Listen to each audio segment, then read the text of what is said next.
I'm delighted to introduce to you my student and apprentice, Sean Hall, who is gracious enough to take a trip all the way from Tacoma, Washington to Portland, Oregon to record this interview. Thank you so much, Sean, for doing that. Thank you for having me. This is actually take 2.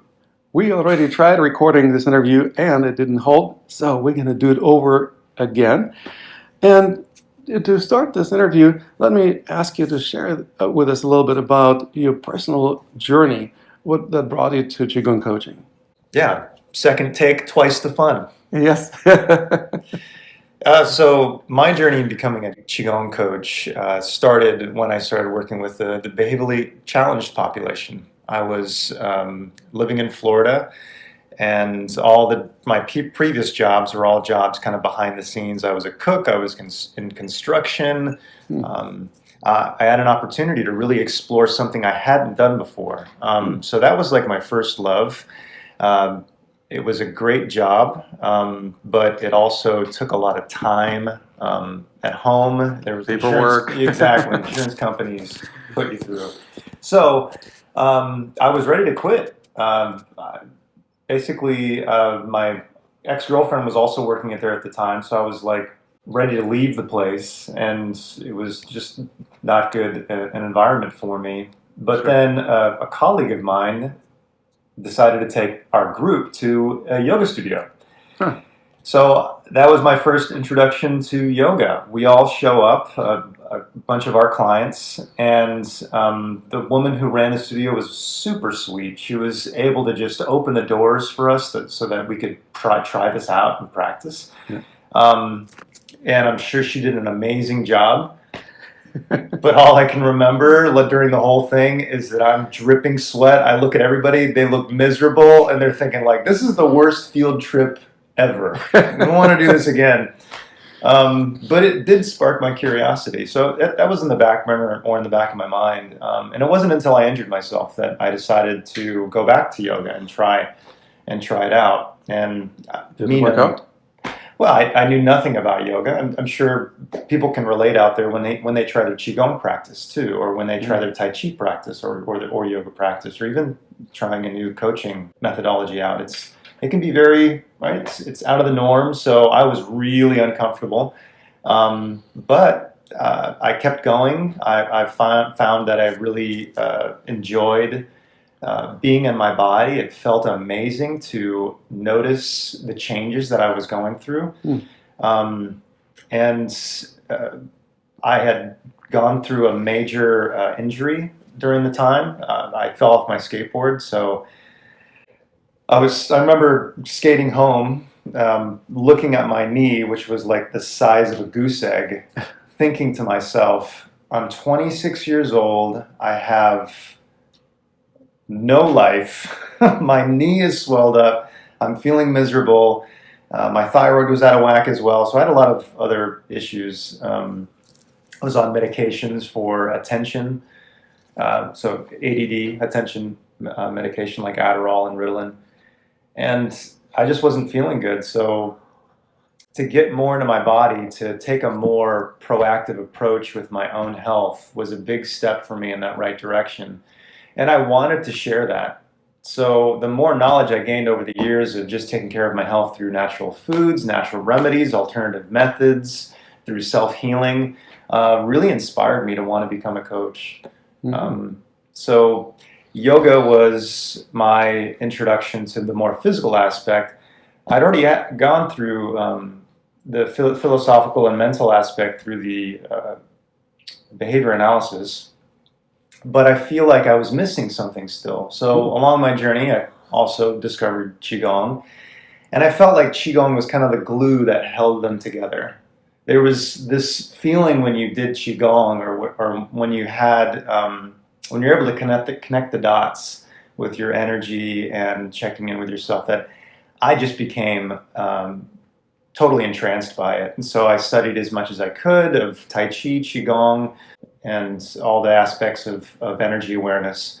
And it really brought me to a really amazing place, because when I was in Portland, eventually I ran into you at a manifesting workshop, or it was a meetup group actually, and Yes. you came in to guest speak. And I was like, just like when I stepped into yoga, I was like, this is too weird. It's weird. It's just too. But I knew that there was something to it. So, I mean, I kept your pamphlet, so I must have. So you helped push me into the coaching Yeah. aspect of it. I never considered. I always considered myself a yoga teacher, a qigong teacher, a tai chi teacher, or behavior analyst. But I never thought that I could actually use it, through coaching. So Well, and as you just mentioned that you considered yourself a teacher of yoga and Qigong.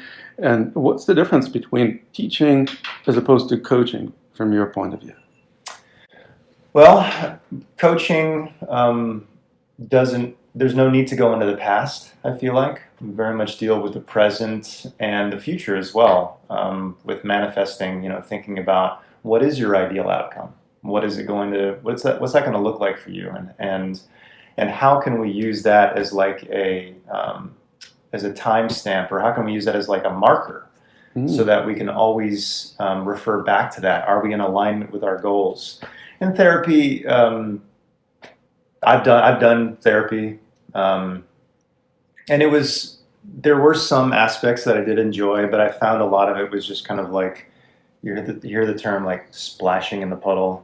You just in your emotions, and you go back to the emotions, and you're just kind of splashing in the puddle, and you relive the same thing over and over again. But as science tells us, if we're going to get good at something, we just do it over and over again. So And doing the same thing and expecting different results. That would be insanity. exactly. So, yeah, I totally get that. That's a great way to explain the distinction between coaching and teaching versus therapy, also. And I would imagine that you managed to overcome some setbacks and challenges with the help of Qigong and Qidao. Well, first, the mental challenge was due to my diagnosis as ADD when I was a child. I was put on medications for attention, and that went fine for a little while, but I was noticing that I wasn't really quite feeling right. I didn't feel good mentally. I was constantly on edge. I was nervous. And it also ended up giving me a hyperactive thyroid because it was speeding up my metabolism. So, yeah, one of my biggest setbacks was wanting to take more charge of my health, my mental health, through stopping all medications and doing a more embodied, like active approach through my practice. It turned out to be one of the best decisions I've ever made, was to create much more awareness, more attention to my thyroid, my diet, because eventually I did feel my body begin to deteriorate. I stopped all meds, and I just wasn't feeling well. It could have been withdrawal from the medications, I'm not sure, but I ended up actually injuring my knee as well around the same time I stopped all the meds. So I was in pain for a long time. Yeah, my pain was a huge hurdle. So self-healing my knee was one of my greatest triumphs, I feel like, as well. It's been a journey with this knee. I've come back to it a few times, but it's something that is going to be, I feel like, a lifelong journey. But I can keep it. I can do much more for myself now that I'm empowered with the tools. Marvelous. Well, how about the difference between your coaching approach and other types of coaching out there? What makes your coaching unique? Well, if anybody has pain, we'll start there. Right. I can help you get rid of your pain in 90 days or less without medication. Marvelous. So, taking first a look at where the biggest issues are coming up in your body, and then once we're able to eliminate the pain, or at least reduce your chronic tension, then we can start to look out the patterns that are beginning to weave their way into your life. So if you are caught into habitual patterns, behavioral patterns, we're going to unravel those patterns and see what areas that they're starting to bleed into your life, where you're your energy is not, you're not showing up with a 100% authenticity because you're just doing the same contrived thing you've been doing all those other years. We're going to eliminate those patterns and go with the habitual patterns that are going to create much more continuity towards your alignment and your dream, what aligns with your dream. So in other words, you actually blend some of the behavioral analysis that you used to do as a therapist into your coaching practice. Absolutely. I love how the body works in relation to its environment, right? And how we react or respond to our environment.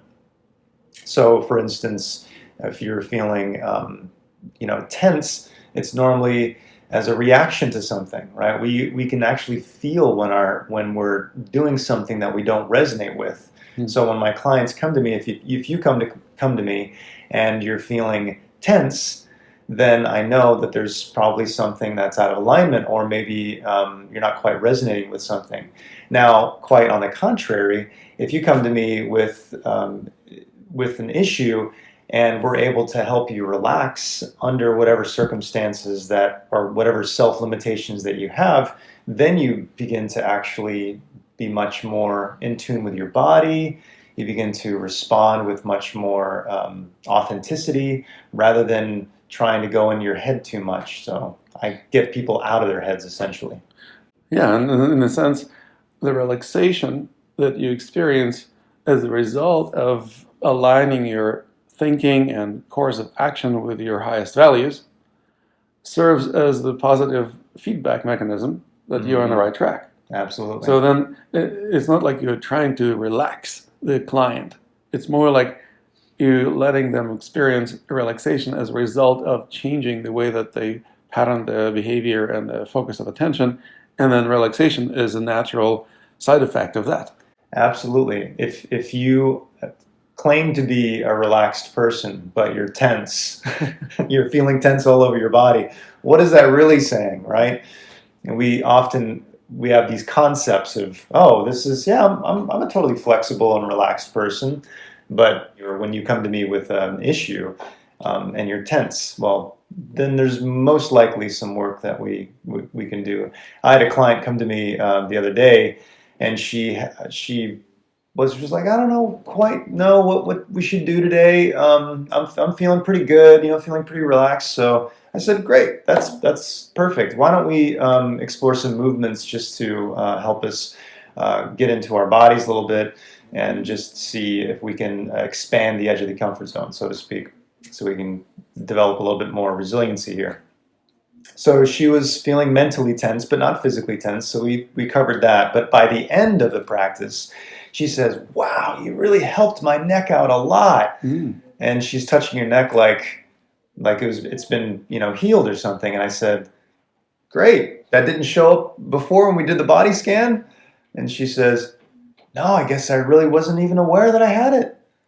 So it just kind of goes to show you, if we're not paying attention to the body and its feedback mechanisms and biological feedback, then we're really not in tune with our bodies. We're really not able to explore more of our consciousness.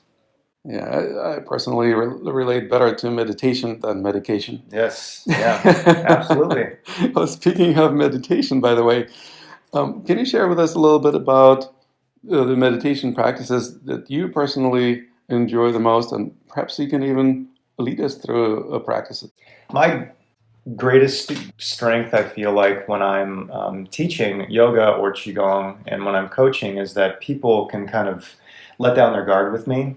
So relaxing is one thing that I help people do. So what we'll do is a yawning meditation. Oh, wonderful. Yeah. So what's yawning meditation? Yawning meditation is yawning. It's bringing you in this state of relaxation. It also is connecting the Du-mai and Ren-mai. So it also really helps you with microcosmic orbit, so conserving your energy and recycling your energy. It's a great way to begin a practice as well, because it's much better to start relaxed than it is to start tense. If I'm teaching a class or if somebody comes in from coaching and they were in traffic or something like that, and they're like, tensed up. I can kind of see it in their body language, so work with them on relaxing. Marvelous. And what does yawning meditation do in terms of mental shifts in addition to physical relaxation? It helps you get out of your head and then more into your body, which is one thing that I feel like it gives you more to work with. So you're working with your entire intelligence instead of just, being stuck in your head. When you yawn, your diaphragm contracts initially. You take that deep breath, and then when you exhale, the diaphragm relaxes. That refers to all the other muscles. And then in your mind, you're also able to bring yourself back into your parasympathetic instead of being caught in the sympathetic. Yeah, I often even consider yawning kind of like a reset button that you can literally push to stop your mind from constant chatter, from the monkey mind busyness. Mm-hmm. A lot of meditation practitioners pride themselves for sitting for an hour or sometimes even 2 hours, or sometimes going on meditation retreats to sit for many hours. I've done it plenty of times myself, lived in monasteries and went on numerous retreats. And it's fascinating. Most of the people who spend this much time meditating actually are trying to get into the meditative state for most of that time. Mm. And if you could get into a meditative state at the drop of a hat, you wouldn't need to spend an hour sitting hoping to get into a meditative state, because you're just in it already. Mm. And basically, that would be a much more efficient way to spend time and get a lot more out of it. Mm. So let's do this practice. Let's see how we can actually experience yawning and what that's going to lead to us to. Great. Well, if we start just by relaxing back in the chair, so we're keeping our spine upright, and then just relaxing the belly as well, because it helps not to get caught in the chest breathing. We're actually using more energy when we chest breathe, so we can bring it all the way down to the diaphragm and just allow the belly to relax. As you inhale, you can kind of think of it as like a balloon. Your belly expands. As you exhale, the belly comes back down. All of our viewers out there can try this too, just taking some deeper breaths and then just relaxing your breath. And then maybe just the thought of yawning makes you want to yawn. But if that doesn't work, you can try inhaling through both the mouth and the nose and placing your tongue to the roof of your mouth just before the teeth.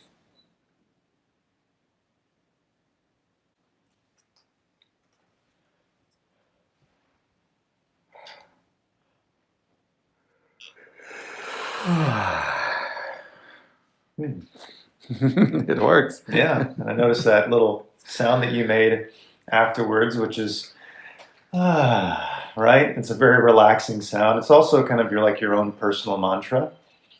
Totally. So it provides you with a little bit of a vocal way to express, whatever energy is trying to come through. Yeah, and even I started watering a little bit. Well, it's a great sign of shifting consciousness or going into an altered state of consciousness when you have your eyes water like that. For sure, yeah. It works like this, virtually instantaneously. And I notice how much, I notice how my mind just stops thinking for maybe just a second. Right. Yeah, there's no need to think about what's coming up in the future. There's no need to think about what's happening in the past, right? Because you're right there in the present. You're only focused on your yawn.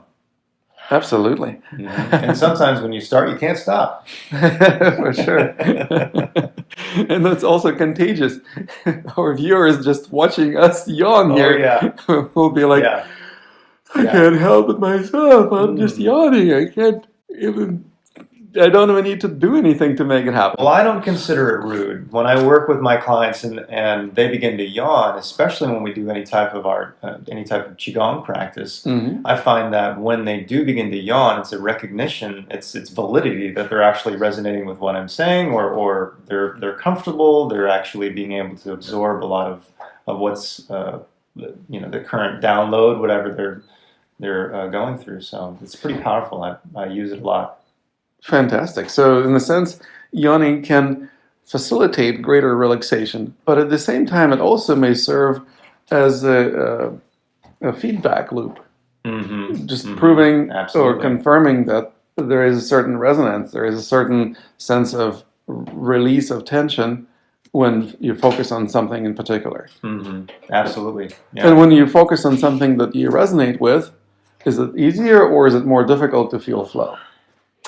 Well, I believe it's much easier to feel the flow once you pay attention to it. It's like what you measure grows, right? Oh, and when you become more relaxed, obviously, struggling against the flow so much, it's a lot easier to detect some subtle energy currents, both in the physical body as well as in the mind. And in a sense, it's like, oh, that's how you feel the flow. You actually just stop being so damn tense. Absolutely. Could you tell us a little bit more about the core values of your coaching programs? Absolutely. Well, first and foremost, I coach to inspire. I want everybody that walks away from one of my coaching practices to be able to use self-reflection. So whenever they're done, not only do they walk away with something that they can work on, but I also think about what I need to work on. I self-reflect. So I want to be able to instill that same sense of self-reflection, because once we do that, we can then take a look at what worked and what didn't work, right? Right. And besides, how can you teach self-reflection and mindfulness if you're not walking a talk? Absolutely. It's like, how can you teach how to be in the flow if you're not in the flow? Absolutely. Absolutely. I want them to be able to actualize their ideal body and actualize their ideal dreams. And we need to be able to pay attention to that. So within my practice, making sure that when we do part ways, there's this sense of harmony.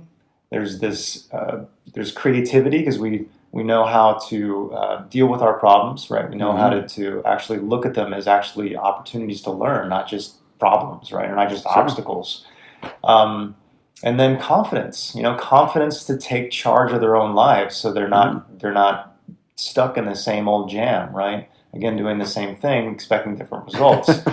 And once you are able to make it over that and start to explore new ways of seeing things, shifting your perspective, quite literally, it's a big part of the practice, is embodying ways to shift perspective so that we can have a more empowered approach.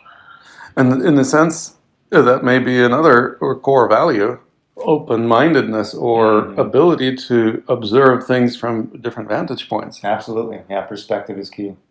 And in a sense, it's almost like a prerequisite for being able to receive coaching successfully. That's what we call coachability. Besides coachability, what other requirements or expectations do you have for your coaching clients? Who are your ideal clients, in other words? I would say my ideal clients are absolutely, they show up. So they're always going to make it their best effort to show up and have worked. They show up to do the work, right? And also they make sure that they're ready for making that powerful decision. Because we can always show up with like the intention to be to be powerful people, but if we don't have the attention and say, I'm going to take this next step, and it has to be that powerful decision. You just have to show up and say, yes, I'm going to say it's a definite yes, and not wavering, because that can cause a lot more setbacks. Is like you have one foot in one lane and one foot in the other lane, and you're not quite dancing between the lanes. Right, you're not quite on your trajectory towards your ideal goal and your dream. In a sense, that's what we call commitment, right? And commitment to what? To one's own dream that they feel that they deserve to experience in their lives. Absolutely. Hmm. Well, and that's a really interesting thing to think about, that we're not just helping people resolve some problems, but we actually help people manifest and live their dreams. Mm. That's how I often perceive the job description of a Qigong coach. Is the Yes, professional who helps their clients manifest and live their dreams. absolutely. And when we talk about dreaming, obviously we can go a lot deeper into dream yoga, maybe not in the context of today's interview, but what else makes your coaching unique? Well, my coaching methodology works best out of an idea, again, openness, Mm-hmm. willingness to show up and do the work. Um, and as far as my methodology, it's a very embodied approach. Mm-hmm. So we'll specifically start with pain. Like if you have pain and you come to me with that pain, we're going to take a look first at what pain that you have and then begin to connect the dots. So we always want to surpass our own self limitations. Mm-hmm. Sometimes we unconsciously hold onto these limitations in our bodies. They're manifested quite physiologically. So Good. any type of personal limitations that you show up with, if we don't take care of the pain first, then we can get stuck in the same pattern, because when we're stuck in a bodily pattern, it just kind of manifests psychologically again and again. So we first look at the pain. Once Mm-hmm. the pain becomes eradicated, or once we know how to at least take care of the pain, then we move on to what's working. Great, what's working in your life? How can we take the approach so that all the habitual patterns that you have in your life, we look at what is working and what's not working. What Mm-hmm. is promoting that self growth and what is inhibiting your growth. And then once you eliminate all the habits that are, or you do your best to eliminate all your habits, Or replace them with more functional habits, or perhaps. replace them with the habits again that's going to lead you what's in alignment with your dreams. Oh. Yeah, then we'll continue moving towards your self actualizations, self more realizations. Things kind of come up continually again and again. Oh. It's just like uh, it'll be a lifelong pursuit. You're always going to find things that you can grow a little bit more in. But as you become much more empowered as a human being, then we're going to help promote more and more of that self growth. Yeah, and it's not just a kind of run of the mill life coaching, because I understand that you take a much more embodied approach. So you don't just walk people through a certain game plan of how to live their lives better, but also how to embody it, right? Mm-hmm, How to walk the mm-hmm, talk. mm-hmm. Absolutely. Yeah, you actually become a much more empowered person. I mean, all these concepts that we typically take from yoga, qigong, tai chi, of being grounded, of being centered, Mm-hmm. of having more power. Those are things that we like to think of like as, oh, those are amazing concepts, and I love the idea of being centered, but we don't quite have a bodily sensation that kind of goes along with it. Although there are certain styles that say they do, and everybody has their own flavor, right? But And we have actually centering practice that is absolutely, dedicated specifically to becoming centered. absolutely. So creating much more of that over time is going to be instilling more of that, yeah, embodied centered. Awesome. Well, what else do clients enjoy when working with you? I would say my practical approach, because it is a more bodied. I try not to throw too much woo woo in there, and it becomes much more relatable. I feel like I don't have to talk about the esoteric things so much. They just kind Mm. of they work their way in if somebody feels a connection to a more spiritual practice. It is very spiritual because it allows you to connect with your whole being. It's not just your physical being. It's not just your energetic being. It's your spiritual being, your all the bodies, the mental body, the physical body. Mm. It becomes engaged because you feel how it is to be. It's like that. It's like an ontological question, right? Mm. Being that person you dream of being. You dream of being instead of just saying, "Oh, that would be nice. I would like to have that car, that house." You know. So kind of shifting from the mode of having to the mode of being. Exactly. Yeah. Oh, well, that's wonderful. I would imagine that our viewers would love to experience what you do. How would they be able to find you? They can connect with me through Facebook. If you just message Sean Hall, you can DM me, befriend me. I'd be happy to connect with you on Facebook. I have a lot of posts that I'm trying to keep up on as best I can. And then feel free to go to inflowguide.com, check out a little bit more about me. And you can also find me on Instagram. And I'm also doing Clubhouse talks. So, yeah. Wonderful. Yeah. And what's the Instagram handle?